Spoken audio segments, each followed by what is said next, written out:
Hello दोस्तों, welcome to SP classes. एक बार फिर इस चैनल में आप सबका स्वागत है। हमने लागत चैप्टर स्टार्ट किया था, उसका एक पार्ट जो है अपलोड भी कर दिया है चैनल पे। अब ये सेकंड पार्ट बना रहे हैं। जो हमारा पहला पार्ट था उसमें हमने टोटल कॉस्ट के बारे में बात की थी। मतलब टोटल कॉस्ट मतलब टोटल परिवर्ती जो है लागत, उसकी बात की हमने। टोटल स्थिर लागत की बात करी और कुल लागत की बात की। अब इस वीडियो में हम औसत लागत की बात करेंगे। बिल्कुल सिंपल है। अगर आप सबको पहली वीडियो आप सबने नहीं देखी तो पहले वो देख लिया। अगर आपको टोटल कॉस्ट समझ में आ जाएगा तो परिवर्ती औसत लागत में कोई दिक्कत नहीं होगी। औसत लागत भी बड़ी आसानी से समझ में आ जाएगा। सबसे पहले औसत होता क्या है ये समझ लेते हैं, फिर लागत की बात करेंगे। तो देखिए औसत का मतलब क्या है। सिंपल से एक एग्जांपल देता हूं। मान लीजिए आपके किसी एक सब्जेक्ट में 60 मार्क्स आए हैं और तो इसका औसत क्या होगा, 60 होगा। और अगर दो सब्जेक्ट है, दो सब्जेक्ट में आपके 140 हो जाते हैं, ठीक है, दो सब्जेक्ट में 140 हो जाते हैं, तो इसका औसत क्या होगा, 70 होगा। इससे इसको डिवाइड करते हैं, ठीक है। आप सब जिसको परसेंटेज एक तरह से निकालते हैं, तो दो सब्जेक्ट में 140 आए तो आपकी जो है एवरेज कितनी हो गई, 70 हो गई। अच्छा, उसके बाद तीन सब्जेक्ट में मान लीजिए आपके 180 हो गए, ठीक है, तीन सब्जेक्ट में 180 हो गए। तो आप क्या करोगे, फिर इससे इसको डिवाइड करोगे जितना भी आपके सब्जेक्ट है, तो फिर से कितना हो गया, ये 60 हो गया, ठीक है। तो इसको हम औसत कहते हैं, ठीक। अब आप सबने यहां पर क्या देखा कि भाई जो भी जितने भी सब्जेक्ट है, यूनिट है, यूनिट से हम क्या कर रहे हैं, आपके मार्क्स को डिवाइड कर रहे हैं। तो बिल्कुल इसी तरह से औसत होता है कि भाई जितने भी यूनिट का कॉस्ट आता है उसको हम क्या कर देते हैं, टोटल कॉस्ट से हम डिवाइड कर देते हैं जितना भी यूनिट होता है, ठीक है। बिल्कुल इसी तरह से। तो आप सबको औसत समझ में आ गया होगा। अब हम औसत में सबसे पहले जो पढ़ेंगे वो पढ़ेंगे स्थिर औसत लागत। स्थिर औसत लागत क्या है, आप सबने इस एग्जांपल से एक चीज समझा कि हम क्या कर रहे हैं, पर सब्जेक्ट की बात कर रहे हैं। जब एक सब्जेक्ट था तो 60 नंबर थे, दो सब्जेक्ट पे मैंने कहा 140 हो गए, तो पर सब्जेक्ट कितना माना जाएगा, 70 माना जाएगा, पर सब्जेक्ट माना जाएगा, ठीक है। अब बेशक से हो सकता है कि मान लीजिए ये इंग्लिश है और ये मैथ है, ठीक है। मैथ का और ऐड कर दिया, दूसरा सब्जेक्ट आपका मैथ का है, तो इंग्लिश में आपके 60 आए तो मैथ में कितने आए, 80 आए, ठीक है। लेकिन जब पर सब्जेक्ट की बात की जा रही है तो दोनों में कितना माना जाएगा, 70-70, तो पर सब्जेक्ट की बात की गई, यही औसत होता है। तो इसी तरह से कोस्ट में होता है, प्रति इकाई की बात की जाती है, प्रति इकाई लागत कितनी है, ठीक है। प्रति इकाई लागत को ही हम क्या कहते हैं, भाई औसत लागत कहते हैं, ठीक है। अब हम औसत स्थिर लागत की बात करें तो प्रति इकाई स्थिर लागत को हम औसत स्थिर लागत कहते हैं। कि भाई अभी हम एग्जाम्पल से भी समझेंगे कि देखिए औसत स्थिर लागत क्या है। औसत स्थिर लागत से अभिप्राय प्रति इकाई स्थिर लागत से है। प्रति इकाई स्थिर लागत कितनी है, इसको एक एग्जाम्पल से भी आप सब समझ सकते हैं। जैसे फॉर एग्जाम्पल, जैसे मैंने अपने इंस्टीट्यूट का ही पिछली बार वो दिया था, मान लीजिए उसका जो रेंट है वो 500 है। अभी हम इसको एग्जाम्पल से समझते हैं, देन फिर उसके बाद वहां पर आएंगे, ठीक है। 500 है मेरे इंस्टीट्यूट का जो रेंट है। अब ये 500 तो फिक्स है, स्थिर लागत है। अब एक स्टूडेंट अगर मैं वहां पर पढ़ाता हूं तब भी उसकी क्या होगी, 500 ही होगी, ठीक है। स्थिर लागत 500 है, ठीक है, प्रति इकाई। जब मैं दो पढ़ाऊंगा तो क्या हो जाएगा, वहां प्रति इकाई मेरा 250 होना शुरू हो जाएगा, ठीक है। तीन पढ़ाऊंगा तो 500 को 303 से डिवाइड कर लो, चार पढ़ाऊंगा तो 500 को 4 से डिवाइड कर लो। तो प्रति इकाई लागत जो है वो क्या है कि जैसे जैसे हमारा प्रोडक्शन बढ़ता है, प्रति इकाई लागत जो है, स्थिर लागत जो है वो कम होने लगाता है। प्रति इकाई स्थिर लागत जो है कम होने लगाता है। अच्छा, मैंने कहा कम होने लगाता है, मैंने ये कहा ना जीरो नहीं होता है, शून्य नहीं होता है। फॉर एग्जाम्पल, जैसे मैंने आप सबको कहा कि मेरे इंस्टीट्यूट का रेंट जो 500 है। अब मान लीजिए 500 रेंट है, ठीक है। इस 500 रेंट पे मान लीजिए मैं 10,000 बच्चे पढ़ा रहा हूं, 10,000 बच्चे पढ़ा रहा हूं। 2 जीरो से 2 जीरो कट गया और ये हो जाएगा 0.05, ठीक है। कुल मिलाकर ये है, कहने का मतलब कि ये 0.0000 कुछ भी हो सकता है, पर कभी भी बिल्कुल शून्य नहीं होगा, क्योंकि रेंट तो आपको देना ही है। हमने इससे पहले जब टोटल वाले में पढ़ा था तो टोटल वाले में हमने क्या पढ़ा था कि कभी स्थिर लागत जो है वो कभी शून्य नहीं होता है। आप कोई प्रोडक्शन नहीं कर रहे हैं तो भी आपको रेंट देना ही है, स्थिर लागत तो तब भी देनी है। अब हमने उस टाइम स्थिर लागत के कई सारे एग्जाम्पल भी लिए थे, वो आप सब पिछली वीडियो देखेंगे तभी ज्यादा अच्छा समझ में आएगा। अब देखिए यहां पर हम देख लेते हैं भाई, मैंने पिछली वीडियो में जो टीएफसी है, टोटल फिक्स कॉस्ट, मतलब कुल स्थिर लागत, वो 12 लिया था, और ये प्रोडक्शन है, ये क्या है, जीरो प्रोडक्शन पे भी लगता है। ठीक है भाई, प्रोडक्शन कुछ नहीं हो रहा है, मैंने अपना ही एग्जांपल लिया, आपको रेंट देना ही पड़ेगा। एक प्रोडक्शन हुआ तो 12 है, 2 दिया। अब एएफसी मतलब एवरेज फिक्स कॉस्ट, ठीक है, जो अभी हम पढ़ रहे हैं स्थिर औसत लागत या औसत स्थिर लागत। ठीक है, तो देखिए जीरो से इसको डिवाइड करेंगे तो क्या आएगा, अनंत। ठीक है, ध्यान रखना, किसी भी चीज को, किसी भी संख्या को अगर हम जीरो से डिवाइड करते हैं तो आता है अनंत। अच्छा हाँ, जीरो को अगर किसी संख्या से डिवाइड करते हैं तब जीरो आता है, परंतु जीरो से किसी चीज को डिवाइड करेंगे तो आएगा अनंत। ठीक है, ये कभी जीरो नहीं आएगा। अभी मैंने कहा ना कि भाई औसत स्थिर लागत जो होती है वो कभी जीरो नहीं होती है। ठीक, अच्छा, अब 1 से इसको डिवाइड करेंगे तो 12, ये इसको डिवाइड करेंगे तो 6, ये इसको डिवाइड करेंगे 4, इसको डिवाइड करेंगे तो 3, और इसको डिवाइड करेंगे तो 2.4। ये होगा एएफसी। ठीक, कि भाई ये आपका एएफसी आ गया। एएफसी मतलब औसत स्थिर लागत। अब जरा इसका डायग्राम बनाकर देखते हैं। देखिए यहां पर मैंने यूनिट रख दिया है, यूनिट टोटल 5 है, 1 2 3 4 5, 1 2 4 5, और इस साइड मैंने जो है 1 2 3 4 5 6, इस साइड मैंने जो है वो कोस्ट ले लिया, मतलब एएफसी ले लिया। मैं इसको कोस्ट लिख रहा हूं, 2 का गैप ले रहा हूं, 2 4 6 8 10 12। अब जरा इसको बनाते हैं। देखो ये कुछ इस प्रकार से आएगा एएफसी। ठीक है, आप इसको पॉइंट रख के बनाएंगे तब भी इसी प्रकार से आएगा एएफसी। ठीक, ये कभी इसको भी टच नहीं होगा, कभी इसको भी टच नहीं होगा।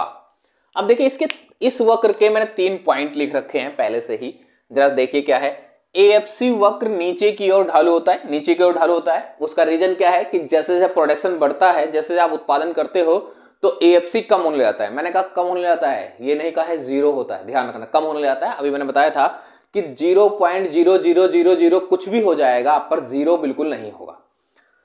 अच्छा, एएफसी वक्र एक आयताकार अतिपरवलय होता है। आयताकार अतिपरवलय का मतलब यहाँ इंग्लिश में कहते हैं रेक्टेंगुलर हाइपरबोला। इसका मतलब ये हो गया कि हर एक पॉइंट पे उनका एरिया जो है सेम होगा। फॉर एग्जांपल मान लीजिए ये पॉइंट ले लिया और ये 4 ले लिया, ये ले लिया मैंने, और यहाँ 8 और 1 ले लूं मैं, तो अगर इनका एरिया निकाला जाएगा तो क्या होगा, सेम होगा। इसी को कहते हैं हम आयताकार अतिपरवलय।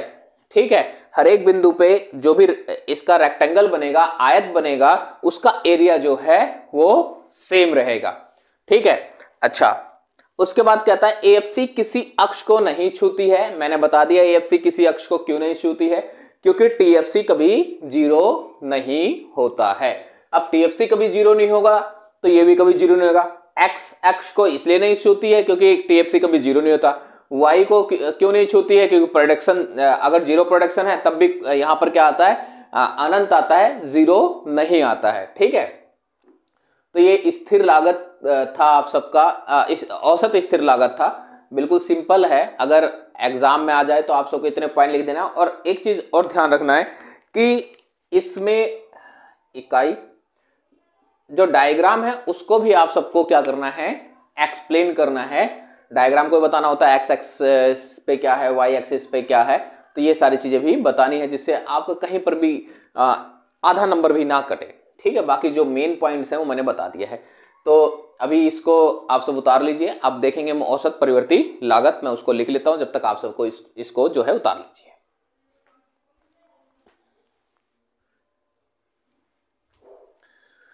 तो चलिए औसत परिवर्ती लागत देख लेते हैं।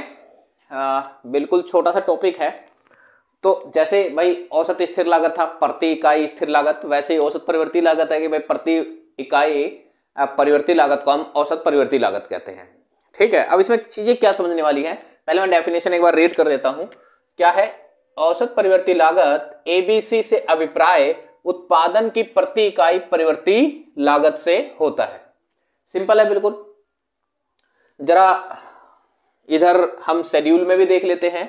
देखिए ये ए बी सी, 0 से 0 कोई मतलब नहीं बनता है। उसके बाद देखिए वहां पर स्थिर लागत में क्या था, स्थिर लागत पे अगर यूनिट 0 है तब भी कुछ ना कुछ लागत थी, लेकिन परिवर्ती लागत में क्या है कि अगर यूनिट 0 है तो कोई लागत नहीं लगती है। अब ये फॉर्मूला आप सबके सामने लिख देता हूं, ए बी सी क्या होता है, TBC डिवाइड बाय Q। ठीक है, यूनिट। ठीक है, जब भी औसत निकालना है तो आप सबको Q से डिवाइड करना है। देखिए डिवाइड करेंगे 6, 5 आएगा, फिर 5 आएगा, फिर 6 आएगा, फिर 7 आएगा।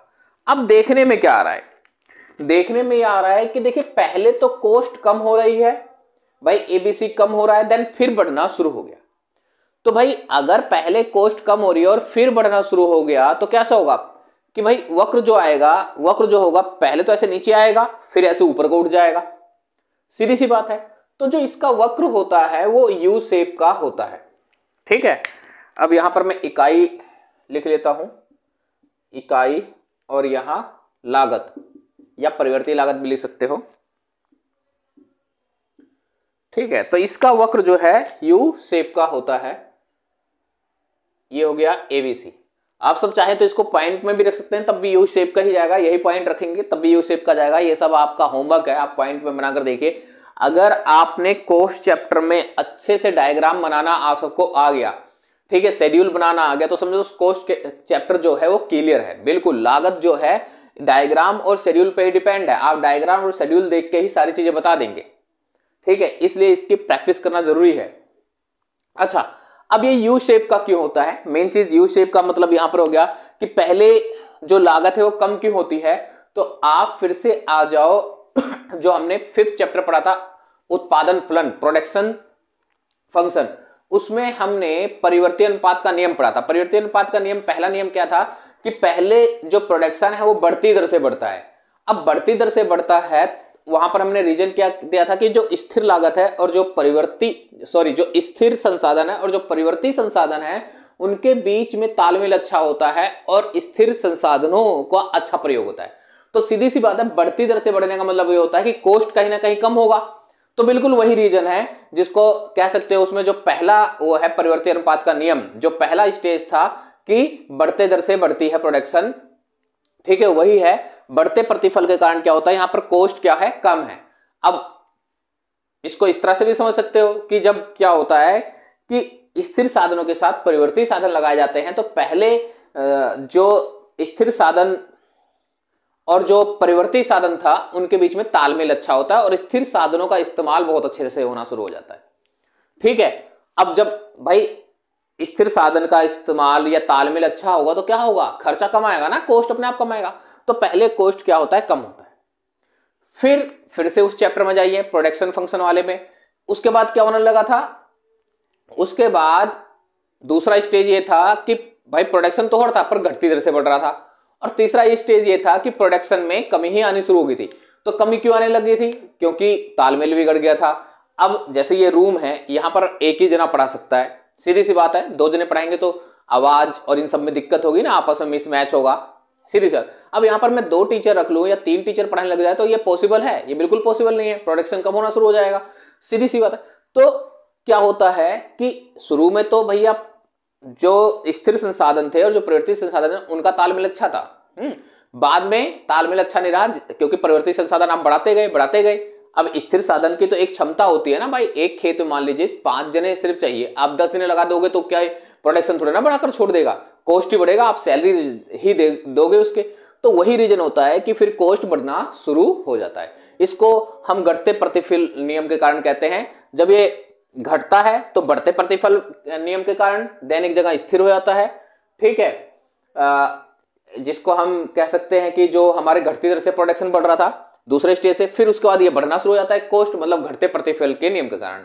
ठीक है, और अगर सिंपली आप कहना चाहो तो ये पूरा का पूरा एक उसमें बता सकते हो कि परिवर्ती अनुपात के नियम के कारण क्या होता है, ये यू शेप का होता है, यू आकार का होता है।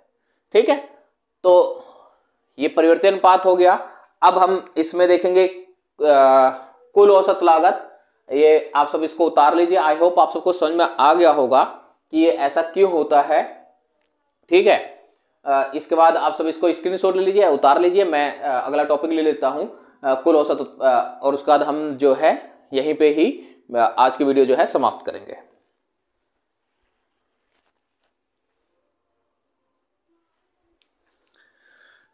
तो चलिए कुल औसत लागत भी समझ लेते हैं। कुल औसत लागत है क्या? औसत लागत से अभिप्राय प्रति इकाई कुल लागत से है। बिल्कुल वैसी डेफिनेशन है। प्रति इकाई कुल लागत का मतलब ये हो गया कि भाई आपका अभी तक लागत प्रति इकाई क्या लग रहा था भाई, एक यूनिट पे, जैसे फॉर एग्जांपल पहले यूनिट पे जो है ये 12 लग रहा है, ठीक, और ये 6 लग रहा है, तो कुल लागत कितनी हो जाएगी? 18 हो जाएगी। सीधी सी बात है। ठीक है, तो यहां पर मैंने फॉर्मूला भी लिख रखा है, एसी क्या है? AFC plus ABC. अच्छा, आप सब जब पीछे देखेंगे तो जो ये टोटल कॉस्ट था वो क्या होता था? TBC plus TFC. ठीक है, अब मैंने क्या कहा है भाई, औसत निकालने में क्यू से डिवाइड कर दो, तो इसको क्यू से डिवाइड कर दो, इसको भी क्यू से डिवाइड कर दो, इसको, तो ये आ गया AC equal to ABC plus AFC. सीधी सी बात है। ठीक है, तो इन दोनों को प्लस करके आपका एसी बनता है। ठीक, अब देखिए एसी क्या है? ये हो गया 18,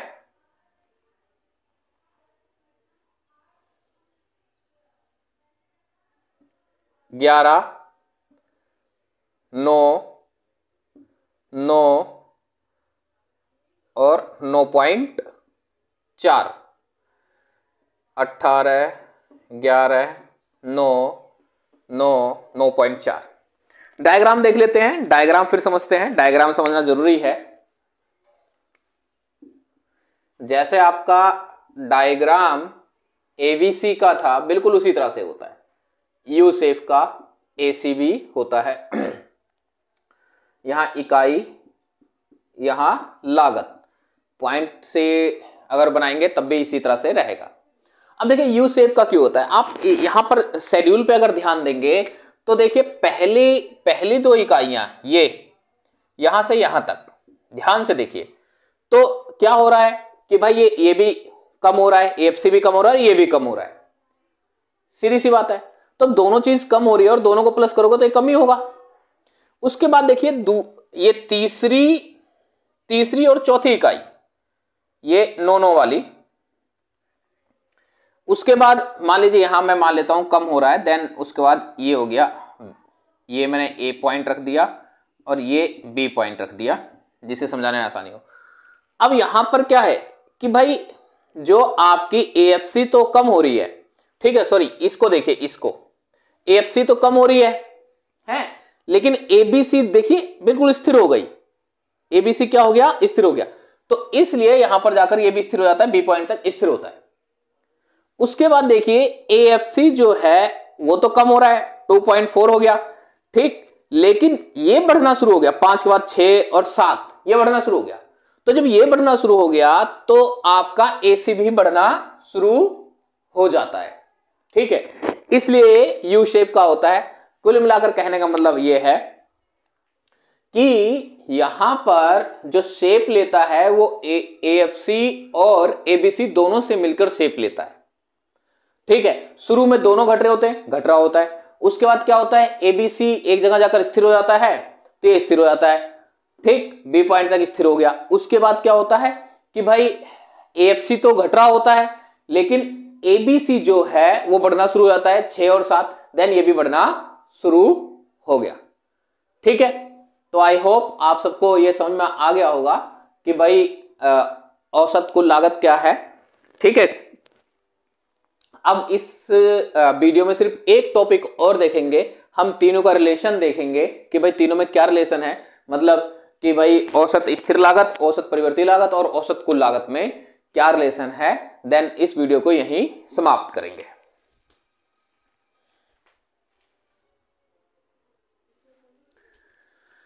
तो चलिए भाई, AFC, ABC और AC इनके बीच में क्या रिलेशन, जरा ये देख लेते हैं। मैंने लिखा नहीं है, डायग्राम से ही समझ लेंगे। तो देखिए, सबसे पहले क्या है कि भाई AC वक्र जो है और ABC वक्र जो है ये अभी कभी भी एक दूसरे को काटते नहीं है। उसका रीजन ये है कि भाई AC के अंदर क्या होता है, AC क्या है, AC जो है AFC और ABC दोनों से बना हुआ है। तो AFC का डिफरेंस इनके बीच में रहेगा ही, ठीक है। बेशक से कम, मैंने कहा था AFC कितना भी कम होता रहे पर जीरो नहीं होगा। तो क्या होगा, इसका डिफरेंस इसके बीच में रहेगा, तो ये कभी काटेंगे नहीं। दूसरी बात, मेन चीज देखने वाली बात है, जो इसका मिनिमम पॉइंट है, मतलब न्यूनतम बिंदु है, और इसकी जो न्यूनतम बिंदु है वो देखिए, ये लेफ्ट वर्ड होता है और ये राइट वर्ड होता है, राइट साइड होता है। उसका रीजन क्या है कि भाई जो ABC है वो पहले गिरने लग जाती है और AC जो है वो बाद में गिरती है, ठीक है। इसका मिनिमम पहले आ जाता है, उसका बाद में आता है। फिर से रीजन वही है कि इसके बीच में AFC है, भाई ये दोनों से मिलकर बना होता है। तो जब दोनों से मिलकर बना होता है तो भाई ये जो है ABC जो है उससे क्या है कि उसका मिनिमम पॉइंट जो है वो राइट वर्ड चला जाता है, क्योंकि इनके बीच का फिर से डिफरेंस वही है, AFC। अच्छा, उसके बाद देखने वाली बात क्या है कि भाई ये AFC और ABC ये आपस में काटते हैं, एक जगह जाकर बराबर हो जाते हैं। क्यों कि AFC कम होता रहता है और एक जगह जाकर बराबर हो जाता है। उसके बाद क्या होता है कि भाई जो ABC है वो बढ़ता है और AFC जो है कम होना शुरू हो जाता है। तो मेनली ये 3-4 बिंदु आप सबको इसमें ध्यान रखना है। फिर से मैं रिपीट कर देता हूं कि AC और ABC कभी भी एक दूसरे को काटते नहीं है। रीजन क्या है कि इनके बीच में AFC होता है, ठीक है। इसका मिनिमम पॉइंट जो है हमारी दाहिनी तरफ होता है और इसकी बाई तरफ होता है, ठीक है। फिर से रीजन सेम ही है कि इनके अंदर AFC जो AC होता है, AC में AFC जुड़ा होता है। उसके बाद देखिए क्या है कि ये AFC और ABC की बात करें अगर हम, तो AFC और ABC दोनों घट रहे होते हैं, परंतु एक जगह जाकर वो काटते हैं, मतलब एक जगह जाकर आपस में बराबर हो जाते हैं। जब बराबर हो जाते हैं उसके बाद क्या होता है, ABC बढ़ना शुरू होता है और AFC जो है कम ही हो रहा होता है। जैसे जैसे प्रोडक्शन बढ़ेगा AFC कम ही होता जाएगा, वो कभी बढ़ेगा नहीं। वो किसी भी स्थिति में बढ़ता नहीं है प्रोडक्शन जितना ज्यादा होगा, लेकिन ABC बढ़ना शुरू हो जाता है। बढ़ना क्यों शुरू हो जाता है हम पीछे सीख ही चुके हैं, ठीक है। तो चलिए आज का वीडियो यहीं समाप्त करते हैं। आज के लिए इतना ही, थैंक यू।